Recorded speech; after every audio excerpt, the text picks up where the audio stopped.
Okay welcome दोस्तों, एक बार फिर आप लोगों का स्वागत है मेरे यूट्यूब चैनल में। आज की वीडियो में मैं कवर कर रहा हूँ सर्विस मैटर, जहाँ पे एक डेलिकेट एम्प्लॉय को मिस अप्रोप्रिएशन के ग्राउंड पे चार्जशीट किया गया। उनके इंक्वायरी हुई और डिपार्टमेंटल प्रोसीडिंग से फिर उनको डिसमिसल का ऑर्डर दे दिया गया।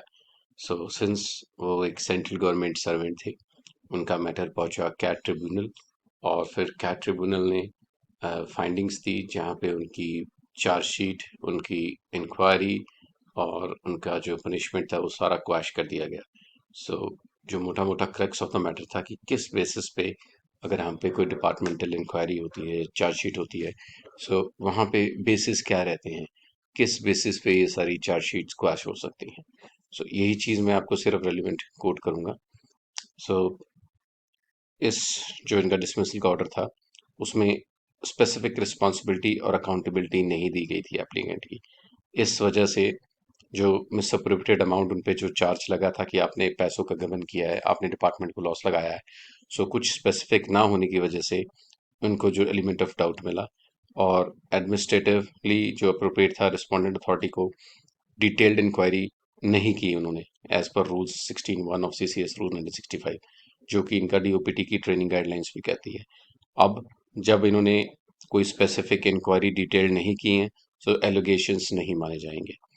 और उसमें डीओपीटी की गाइडलाइंस में क्लियरली लिखा हुआ है कि अगर इस दौरान आपका जो एप्लीकेंट है, जो एम्प्लॉय है, वो रिक्वेस्ट मांगता है एक्सेस डॉक्यूमेंट्स की, सो डिसिप्लिनरी अथॉरिटी को जल्दी से जल्दी इस डिसीजन को लेना चाहिए कि डॉक्यूमेंट्स प्रोवाइड वो कब करेंगे, कैसे करेंगे। अगर नहीं करते उनका रिटर्न में रिफ्यूज़ल होना चाहिए। अगर रिस्पोंडेंट अथॉरिटी इस पे एक्शन नहीं लेती, कोई इंडिकेशन नहीं करती, देन ये एक्शन रिस्पोंडेंट अथॉरिटी का वायलेशन ऑफ नेचुरल जस्टिस होगा। सेम चीज़ यहाँ हुई। डेलिकेंट ऑफिसर ने सर्टेन कुछ डॉक्यूमेंट्स मांगे जो इंक्वायरी का करते थे, मिसकंडक्ट का, नेग्लिजेंस का, मिसबिहेवियर का और मिस अप्रोप्रिएशन का, पब्लिक मनी का, by small smell. Respondent authority ने इस पे कोई एक्शन नहीं लिया, कोई जवाब नहीं दिया। फिर इसको डीम्ड डिनायल माना गया, जो कि डीओपीटी की गाइडलाइंस के अगेंस्ट था। 10 नेचुरल जस्टिस के प्रिंसिपल की डिनायल माना गया इसको। इस बेसिस पे जो डिसिप्लिनरी प्रोसीडिंग्स थी रूल 16 की सीसीएस की, मिसकंडक्ट की गवर्नमेंट सर्विस के बेसिस ऑफ नेग्लिजेंस को, जो कि बहुत ऊपर की जजमेंट्स हैं, जो मैंने अभी कोट नहीं कर रहा क्योंकि ये बहुत लेंथी जजमेंट है, सुप्रीम कोर्ट हाई कोर्ट की, इन्होंने जो मिसकंडक्ट है उसको बाहर माना कि जो आपका जो एक्ट है कंस्टिट्यूट कर रहा है, इन बेसिस पे वो फॉल नहीं करेगा। इसीलिए ये जो डेलिकेंट ऑफिसर की इंक्वायरी है, कंप्लायंस हुई है, नेचुरल जस्टिस का नहीं हुआ है, इसीलिए कोर्ट इंटरवीन करती है और क्वैश करती है। सबसे पहला डिसिप्लिनरी अथॉरिटी का जो रेगुलर डिपार्टमेंट वायरी का डिसीजन था उसको क्वैश किया। उसके बाद जो पेनल्टी मिली थी ऑफिसर को, उसको क्वैश किया, सेट असाइड किया।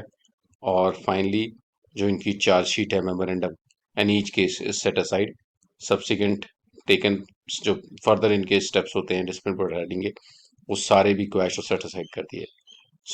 जो इनका अमाउंट इन्होंने रोक के रखा हुआ था, उस पे कोर्ट ने कहा कि इस अमाउंट पे ये इंटरेस्ट देंगे और रिफंड होगा एप्लीकेंट को।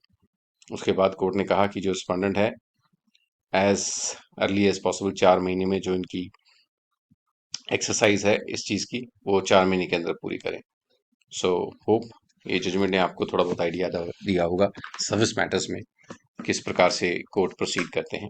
अगर आपको ये वीडियो अच्छी लगी हो, मेरे चैनल को लाइक सब्सक्राइब जरूर कीजिएगा। Thanks for watching. Thank you.